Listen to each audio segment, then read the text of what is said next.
We all remember recess growing up in school. Recess was a time of day where you could have all the conversations that you could not have in class. Recess is where the real conversations are had, and real conversations are what we're going to have. In each episode of the Recess Podcast, I'm going to have real conversations explaining students in school. I'm your host, David McGuire. It's recess time, y'all.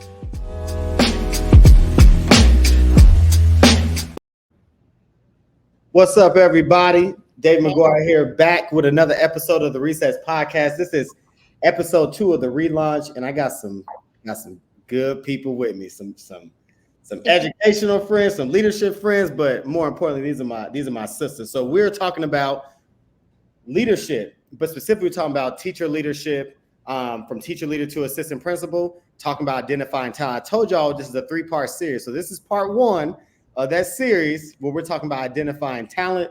So I'm going to yield the floor to them, let them introduce themselves. We're going to start with the good doctor up there representing Chicago. Just a little bit about you, what school you lead, and what brought your leadership. Just introduce yourself to the people. Hey, people, I'm Dr. Kyla. I'm representing the South Side over East Chi-Town, the finest side of the town. I am the principal of Epic Academy. We are a single-site charter within Chicago Public Schools. I come to you by way of being an assistant principal, teacher leader, math department chair, instructional lead chair, and a nerd.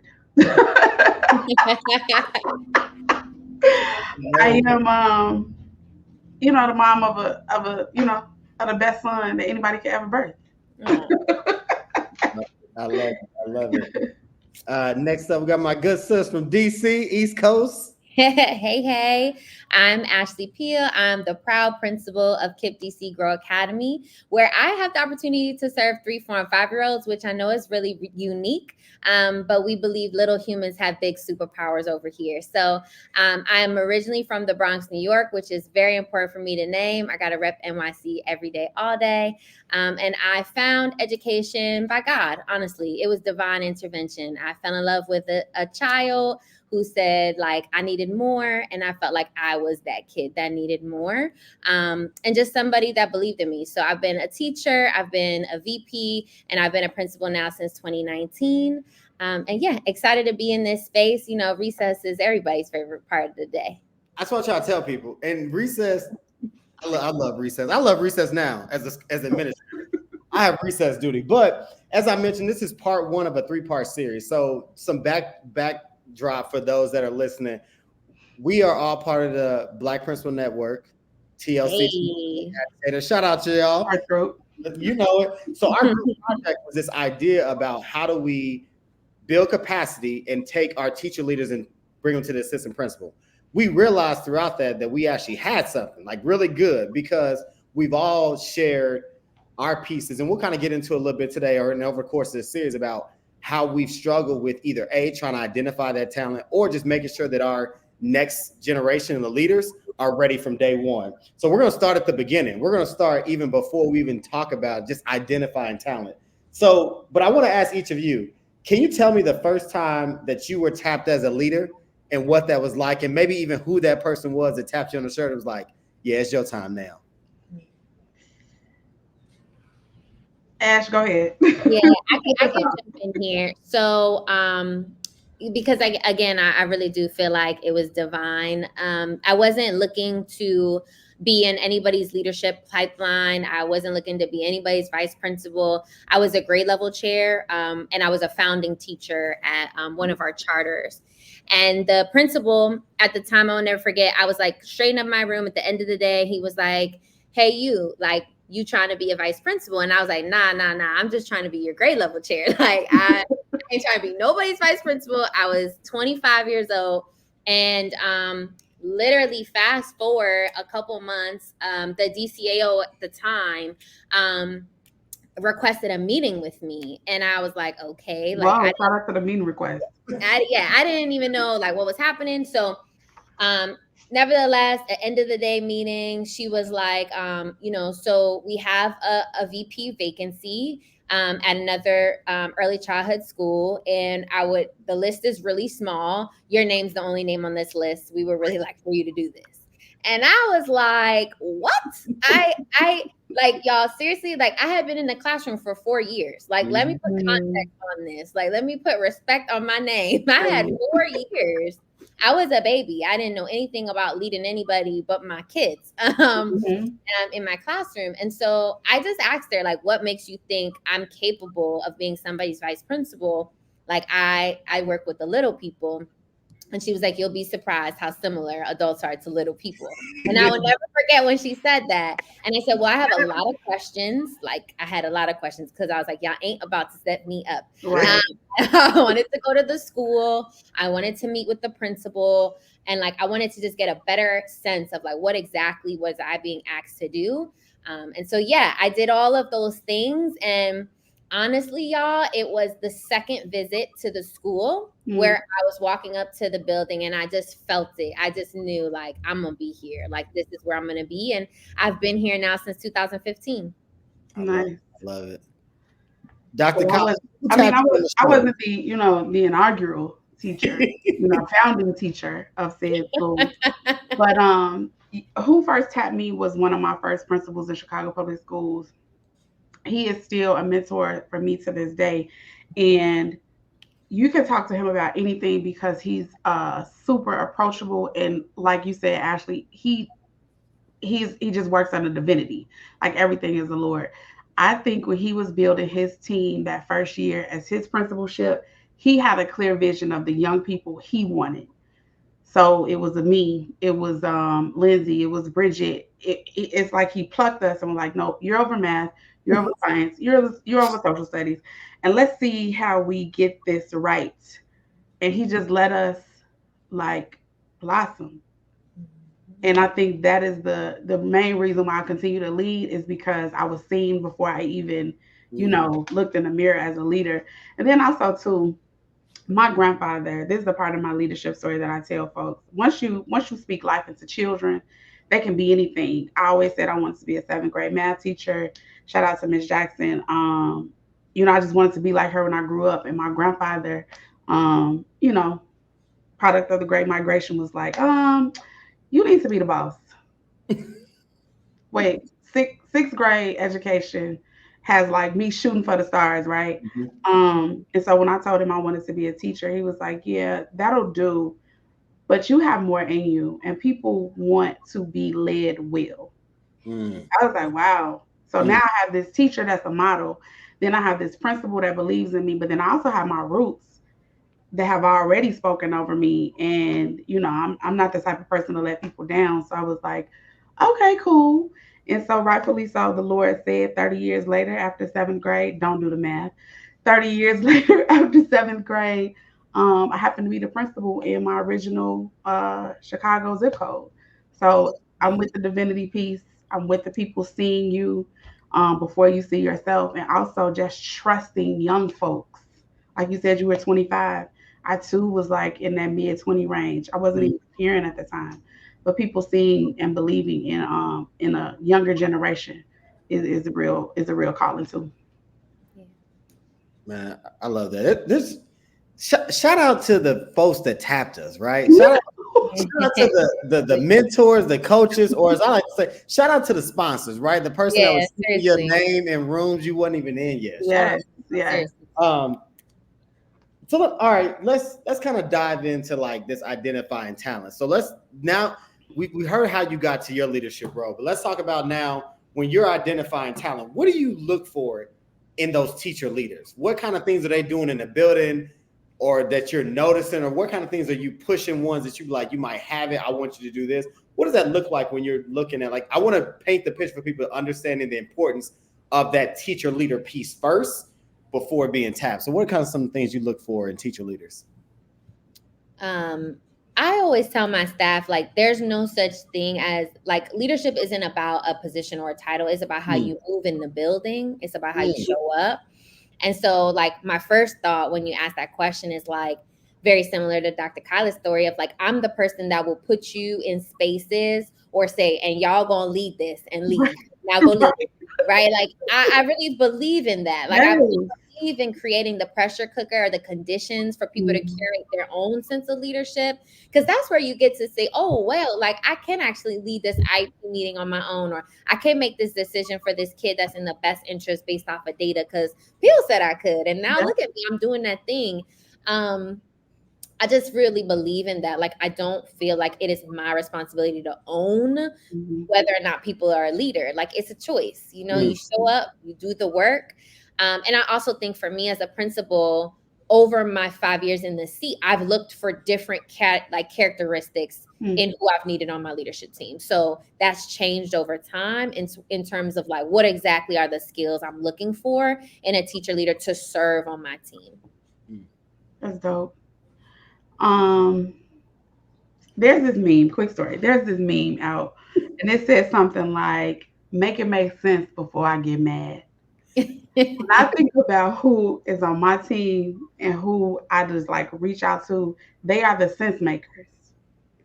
Like, we don't have to go through a whole diabolical chart, make it up. No. You see it, and the cogs start moving, right? Because all these schools are machines, and you begin to think, problem solve, what could be done, who should be where. That's the leadership piece for me. Who's already thinking about, what if I do this? What if the data says this? Or, oh no, I didn't do this, so the consequences are XYZ. So I always go back to that, make it make sense before I get mad. You know, it's a meme, but definitely it's the mindset piece for me. Who should be who I want to tap, who I pull in closer, and who I like to, put through the obstacle course sometimes. Let's see if you work under pressure. Okay, you thought it through on the lesson plan, but what if lead this field trip the morning of? What we doing? The bus is late. Which kids are we calling down first? Yeah, no, seriously. No, I love that. You talk about a meme. I think about, you ever see those videos when they just throw little babies in the water, like just figured out how to swim? Yeah. No, sometimes you got to do that to a leader. Oh, hey, we got this field trip. I got some other stuff I got to do. Here's who's in charge of it. Wait, what? That's what I did. Yeah. They going to the zoo. They going to the zoo on Friday, and I will not be there. See, there you go. Because you want to see who steps up. Well, who's in charge? I don't know. Figure it out. It is not me. That's right. I'm at the school, so I love that. Listen, I've always said to my, and I really want to get into this because I think you guys will agree. We know that as principals and school leaders, like we are the instructional leaders in the building. But that other title is I believe we have an obligation to develop our bench. We have an obligation to make sure that we are identifying talent, cultivating that talent, and then putting that talent in position to lead. I have no issue with finding leadership outside of the school, but I'm big on if I can find it within the school, because it's some of those in-school pieces that I don't have to reteach that's powerful. So can each of you talk about, one, in general, the role of the principal in identifying talent, and then just talk about the own obligation that you feel like you have to make sure you're coaching your people up?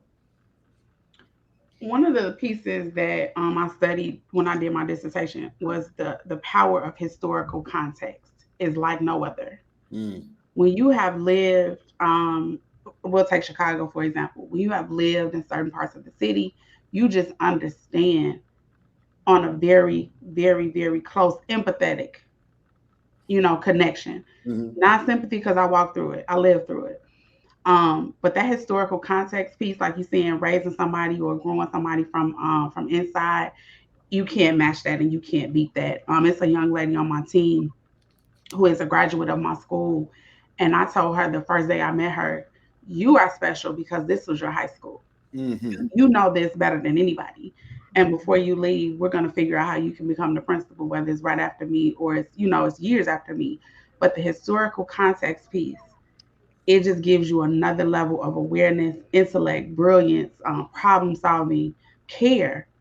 Like certain things just can't get by you because this is you. And so I want to lift up the historical context piece. It's very vital. Love it.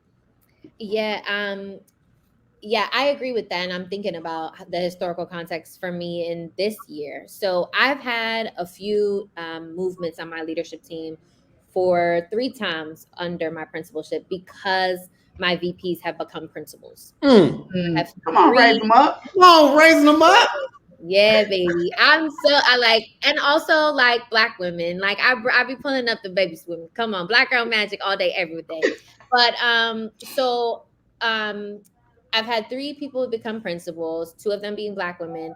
And so last year when I had to basically choose for those vacancies, I actually pulled up 2 teachers that were at my school. Mm. To be my instructional coach and to be my vice principal. Right. So it very much was like for me, part of it was like a bench piece, right? Like who is in my school that has demonstrated leadership and that has made it through the pipeline, the regional pipeline that I would want to interview. And both of those young ladies were in that track. And so that's that piece. I believe in the in-school context. I also really love to, as a principal, I love to think about what are my strengths and what do I need now, right? Yeah. Because the school grows. And so what grow was in my first year as a principal and that leadership team isn't the leadership team I needed this year, right? And so I had to think about that. And I offered them both the job because they interviewed very well. Yes, they knew grow, but I also knew it was going to be a really big challenge. Like it's hard moving from being a teacher and then becoming the leader in that school. Like your peers perceive you, the growing pains that you have and holding people accountable, the systems that you need. Like it's a lot, but developing my leaders is extremely important to me. It's something that I'm very passionate about, because if not me, then who's going to teach you that you need to look in the mirror and you need to go pick up this book and learn vulnerability? Like if I'm not willing to give you like the real feedback, I can't, with a right state of mind, only talk to you about instruction, because I'm not doing the full work for you of like really making you the best version of yourself. That is somebody that will create impact, not just in academic results for students, but in impact of the people you serve, which are the adults that you're also responsible for. So it's a both and thing for me. I love it. I agree. My old boss, Kelly Marshall, shout out to Kelly Marshall. She's the one that tapped me. She would always tell me and push me, find your front row. Find your front row of people that you can tap into, right? That bench. Because we're not saying that you cannot find talent from within. But I will argue that I am telling you that if you can't find people within first, then there's got to be some reflection on, am I creating that space, right? Am I fostering that? So that brings me to my next point of question.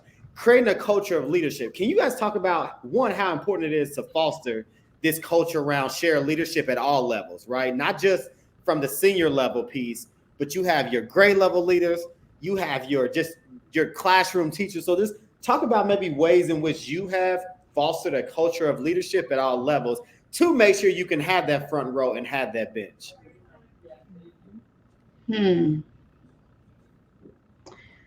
For me, a couple of things come to mind talking about culture, growing a culture of leadership. One,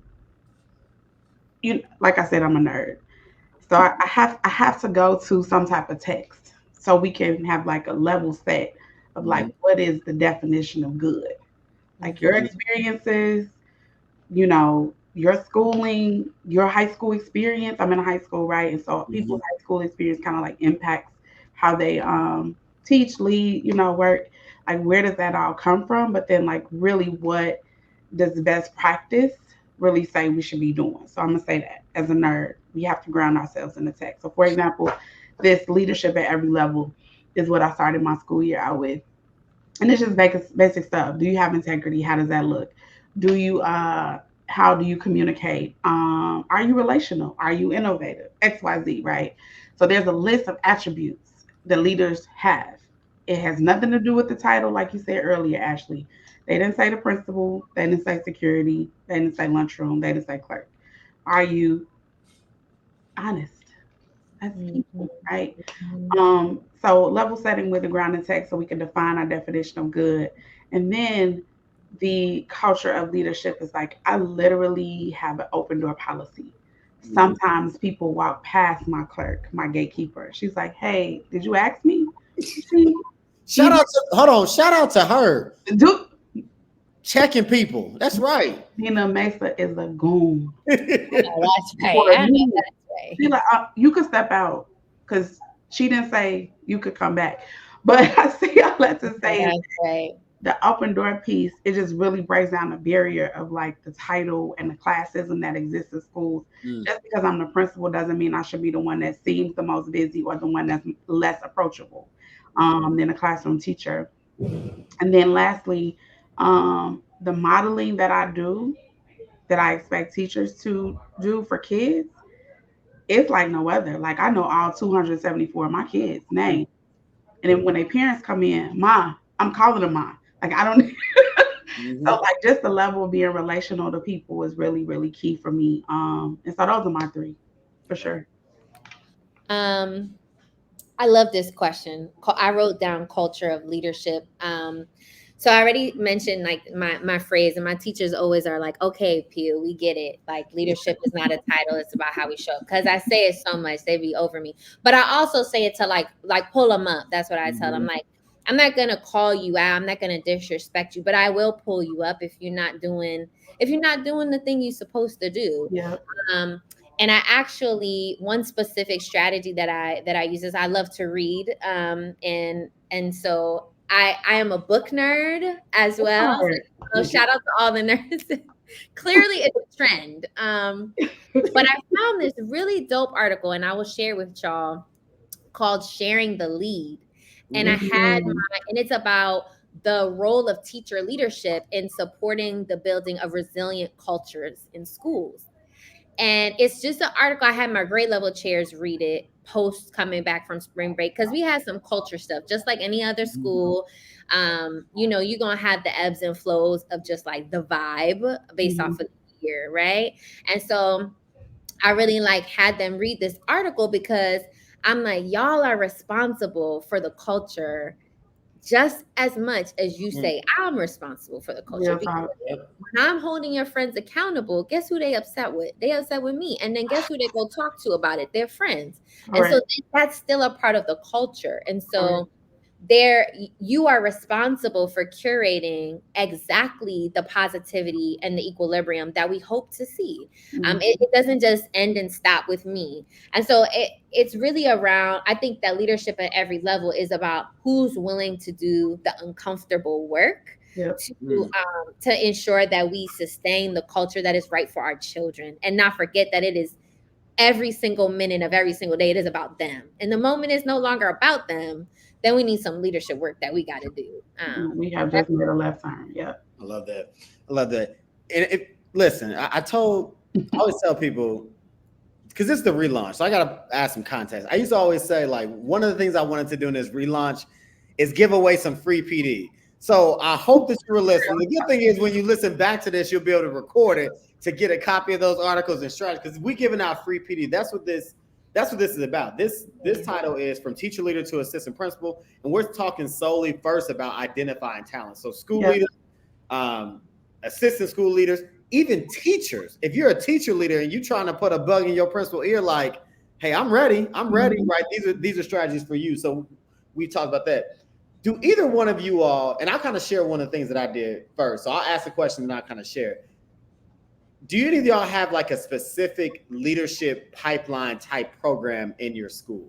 So let me tell you. So at my last school, I called it the Summit Fellows, right? And so I identified they were 4 teachers. One, I had a SPED teacher, I had an upper grade math teacher, I had a lower elementary teacher, and then I had another upper grade teacher as well.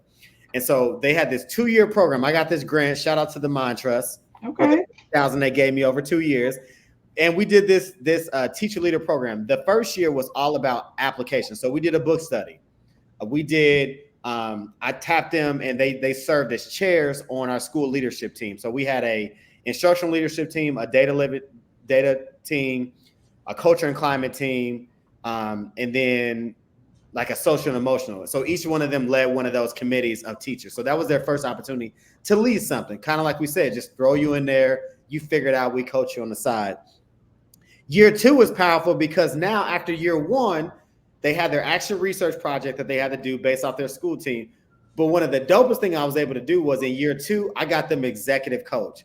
Because they were tired of hearing from me, right? I'm pouring into them. They tired of hearing all my quotes and things like that. So I brought them in somebody else, a fresh voice, but somebody who had that served as a mentor to me, and they got a full year of an executive coach. Because I wanted them to understand, like, leadership. To me, I believe leadership extends beyond the walls. So when you're a principal, you're not only a principal of that building, but you're principal of the community. And they hadn't really tapped into that community aspect of being a principal. What is it like to show up at school board meetings, at the community meetings, to be present at kids' games, and just all those other pieces? So that was a 2-year type program. And I'm proud to say that 2 of them now are leading their own schools. So I like to think I did a little bit right. One is now an instructional coach. You did a lot more right. Thing. And the other one is that it's dean of students, because also in that they found their own avenues. Some say, I want to go the instruction route. I want to stick with culture. I want to do this. And so do any of y'all have like maybe a formalized teacher leader pipeline, or know of one that if I'm a principal and I'm looking at ideas, here's something I can tap into? So for my single site charter, we do not. For the large Chicago Public Schools district, there's a lot of different pipelines. There's even one for principal prep associated with the doctorate degree at UIC. And proud graduate class of 21. Just saying, the UIC. But what I envision, though, if given the opportunity, I'm just my second year, right? I think some of the things you just talked about, right? Tapping the right people to be in position of like these big key levers for the school, number one, so that their work has meaning, value, you can measure and see their impact, and is worth coaching, right? There's a meat of their leadership. But then also too, I just think a simple, like, I hate to go back to it, but a simple book study as a school, across teams, across departments, starts to like shift people's mindsets about this work is not everybody pointing at the principal. This is like, whoa, if we really did all sit down and just look at our grade books on the same days at the same time, could we find some trends that we can address? Gets people to start shifting, like, how do they think their job is supposed to go 8 to 3, Monday through Friday for those 180 days. I'm there with those 2 things. Definitely it exists within our district, but I'm not sure where it lies for Epic yet. But on the way for sure. Love it. I love that book study piece, sis. I haven't thought about implementing a book study for my whole staff, so I appreciate that. Look, I'm learning too. We have a regional pipeline for like actual like vice principal and principal that the region built out over the past couple of years. So it's still relatively new. In terms of in-school, have my grade level chair positions, which I do have an application and a process for, and I interview for the role, because I feel like it's very important to create that level of clarity and expectation by setting up that structure, right? In addition to that, we have committees which are in alignment with like our strategies. So we have a student joy committee, and we have a staff joy committee, and then we have a team and family. And each one of those committees have a chair that also has to interview and be selected for the role to lead school-wide initiatives. That's dope. I like the interview process part. Work here, yeah, but like, how do we tap into your vision for leading this team within our community? Yeah, I have descriptions and everything I could share. I can share whatever. That's it. I tell you, that leadership piece, right? Like when we're thinking about tapping those people, we also want to look at who's naturally a leader within our school community. Who's the person that people just naturally kind of gravitate to? Who's the person that everybody's like asking advice to? Those are always the people too I'm looking at, like, okay, it's something there. Because part of leadership is I always say, anybody can be a leader, but I think one of the key things about being a leader is you got to have people following you. Like, if ain't nobody following you, are you really a leader, or are you just a person in front? Right. Leader or the person in front.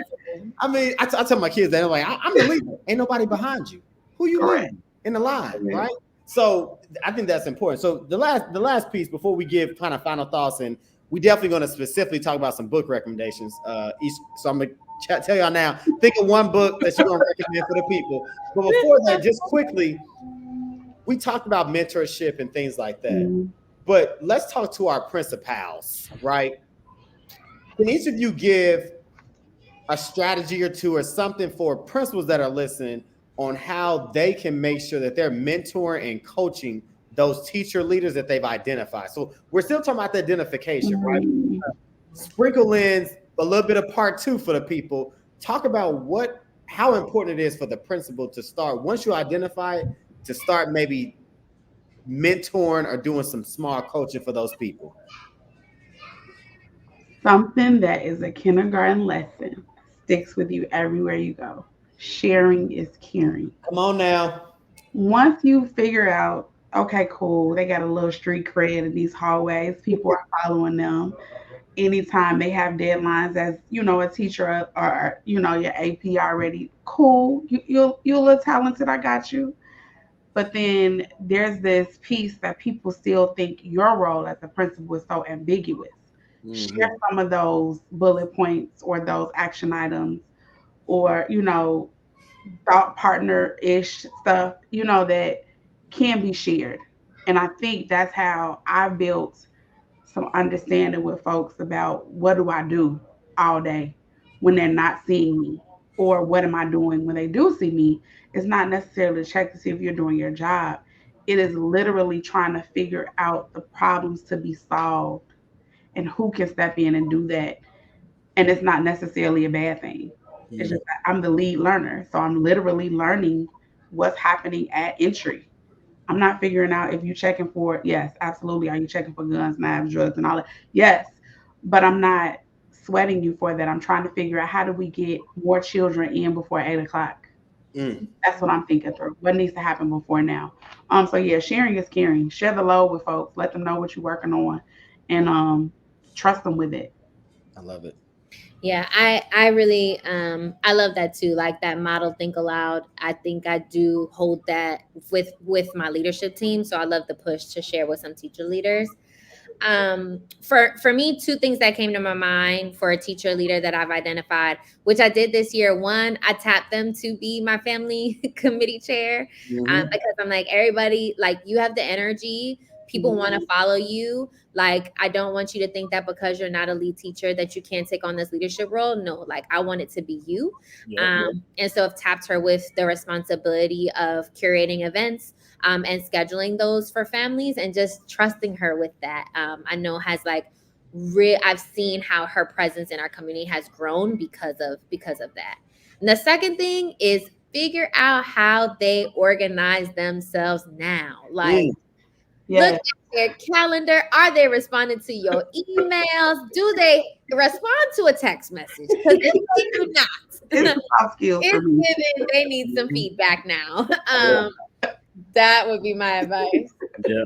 I think my quick one would be, if you identify that person, start sprinkling them in front of the people of the school, and not just the teachers, not just the students, but sprinkle them into the parents, right? Make that person a little more front facing. So as you're building capacity and as they may get tapped, even if you're thinking we're still a year or two out, I'm planting that seed early about this person. So when I'm doing a presentation, I might give them a slot or two, and people are like, well, what? And then you start, but it also builds their confidence. I think one thing we got to do as principals, we can step into a room full of people easy, right? Yeah.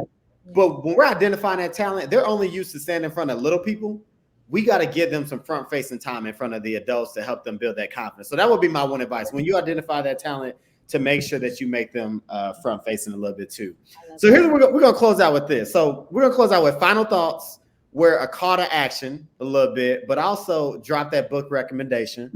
So Dr. Kyla, I know you'd already put up a book, so I'm about to put you on this screen solo. Make sure I can do this right. Wait a minute. There she go. Right. I got you. Hold on. I know. Let me see. Move it over here. Lord. There you go. You on the screen solo. So what final thoughts do you have? And give us the book recommendation for the people. I'll do the book recommendation first. So, Leadership at Every Level, 5 Qualities of Effective Classroom, School, and District Leaders. is a dope quick read, as you can see, but it's super applicable because it's talking about you as a human. What do people want to follow? They want to follow somebody that's honest. They want to follow somebody that they can relate to. I do that one really, really well. They want to follow somebody that's flexible, and on the nerd side, a lifelong learner. And so it's not just about the title, but you can have conversations and dive deeply with what this looks like at everybody's role across the school. So when you talk about critical attributes and not just about ratings and not just about evaluations, you can talk about the actual qualities, like how did you exhibit your leadership throughout the school year. And so my final thoughts as we talk about this whole piece of teacher leader to assistant principal, not even knowing that you are worthy of the seat of being the principal or the final person that's accountable and responsible at the same time. You got to be for sure like willing. You also have to be receptive. You also have to be smart. People need you to be smart at problem solving. They need you to think things through clearly, because it all goes back to make it make sense before I get mad. I love it. I love it. Actually, what you got for us? The call to action, book recommendation. What you got? Yeah, a book recommendation. I'll always go to Brene Brown, Dare to Yes. Lead, Daring Greatly. Those were books that completely transformed my journey. I'm gonna just leave you with like leadership is not about the title, it is about everybody in your building. So how are you pulling up the people? How are you encouraging them to take the lead? I think just that piece around modeling your mindset, those would be some of my thoughts. Don't overthink it, right? Knowing that everybody has leadership opportunity and leadership qualities.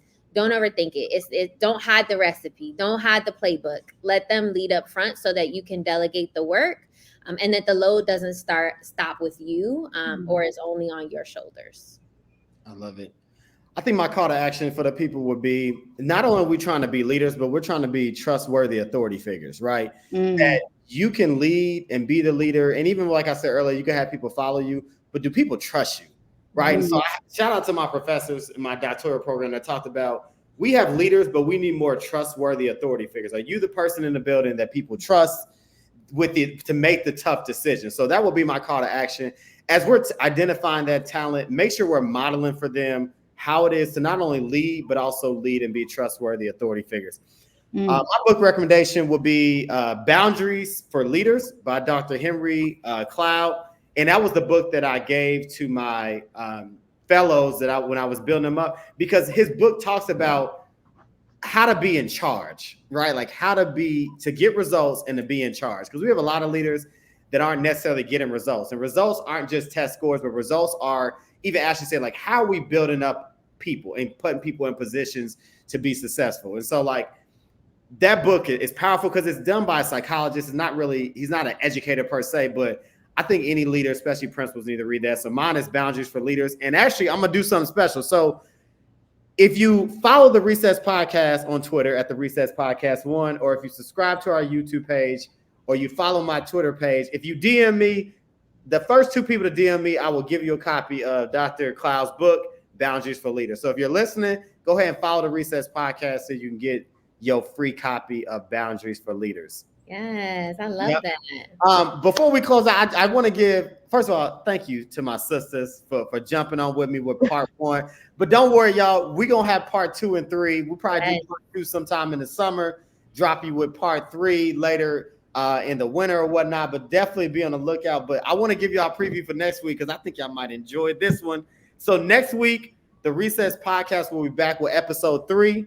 And this title is called Brothers in Leadership, Navigating Faith, Pressure, and the Purpose in Education. And I had to bring in the BPM brother. I knew it. You already know the fellas, Delonte, Lathan, and Bilal. We're going to jump on. It's going to be a deep conversation. So definitely make sure that you tune in. But again, this has been part 1 of From Teacher Leader to Assistant Principal, Identifying Talent. You'll get part 2 very, very soon. But we appreciate everybody for joining us. Take care.